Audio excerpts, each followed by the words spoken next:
പെട്ടെന്ന് സൈഡിൽ നോക്കുമ്പോൾ ഈഫൽ ടവർ കാണുന്നത് കുറച്ച് ദൂരെയാണ്. അപ്പൊ നമ്മൾ ഒന്നും ആലോചിച്ച് നേരെ അങ്ങോട്ട് ഓടി. ഈഫൽ ടവർ ബേസിക്കലി ഫുൾ സ്റ്റീലാണ്. കുറച്ചൊക്കെ എഞ്ചിനീയറിംഗും അല്ലെങ്കിൽ മെക്കാനിക്സ് ഒക്കെ അറിയുന്ന ആൾക്കാർക്കാണെങ്കിൽ ഭയങ്കര വാവ് ഫാക്ടർ തോന്നി തന്നെ. പക്ഷെ എന്നെ പോലത്തെ ഒരു സാധാരണക്കാരന് നോക്കുമ്പോൾ ഒരു ബിൽഡിംഗ് ഫുൾ ഇരുമ്പ് സംഭവങ്ങൾ തന്നെയാണ്. ഒരു ജയന്റ് എന്നുള്ളൊരു ഫീലിംഗ് നമുക്കുണ്ട്. നമുക്ക് ഇവിടെയൊക്കെ പറഞ്ഞിരുന്ന പോലെ പിക് പോക്കറ്റിംഗ്, മറ്റേ ആഫ്രിക്കൻ നീഗ്രോസ് അങ്ങനത്തെ ആൾക്കാരുടെ ബുദ്ധിമുട്ടുകൾ ഒന്നും ഉണ്ടായില്ല കേട്ടോ. ഇല്ല വളരെ സേഫ് ആയിട്ട്, ഇത്രയും തിരക്കുണ്ടെങ്കിൽ കൂടി എല്ലാം സേഫ് ആയിട്ട് അവർ മാനേജ് ചെയ്യുന്നുണ്ട്. അപ്പൊ ഇതിന്റെ മേളിൽ കഴിഞ്ഞെങ്കിൽ ഈഫൽ ടവറിന്റെ താഴത്തെ ഭാഗം ഒരു എന്താ പറയാ ഒരു കോൺകേവ് മെത്തേഡിലും, പിന്നെ അതിന് ശേഷമാണ് മുകളിലേക്ക് പോകുന്നത്. അപ്പൊ ഈ നമുക്ക് ലിഫ്റ്റ് താഴ്ന്ന് കയറ്റാൻ പറ്റില്ല.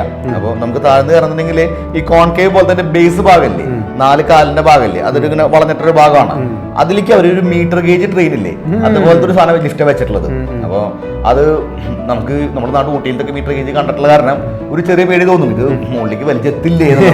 അപ്പം ഗ്രൗണ്ട് ഫ്ലോർ, അതിന്റെ ഗ്രൗണ്ട് ഫ്ലോറിലേക്ക് എത്തിച്ചു. പിന്നെ അവിടെ നിന്ന് സാധാരണ ലിഫ്റ്റ് ആണ് സെക്കൻഡ് ഫ്ലോർ വരെ. പിന്നെ അതിന് മേളിലേക്ക് 7th ഫ്ലോർ വരെ ലിഫ്റ്റ് ഉണ്ട്. പക്ഷേ ഇങ്ങനെ അത് പൊതുവെ ആൾക്കാർ വിടുന്നില്ല എന്ന് തോന്നുന്നു എനിക്ക്. വല്ല എഞ്ചിനീയേഴ്സിനൊക്കെ പോകാനായിട്ടുള്ള സംഭവങ്ങളായിരിക്കും തോന്നുന്നു. അപ്പോൾ സെക്കൻഡ് ഫ്ലോറിൽ ഇറങ്ങി നമ്മൾ പുറത്തിറങ്ങി കഴിഞ്ഞപ്പോൾ നമ്മൾ ദുബായിൽ ബർജ് ഖലീഫ കാണുന്ന പോലെ തന്നെ അതിന്റെ മുകളിൽ നിന്ന് നമുക്ക് താഴേക്ക് നോക്കാം.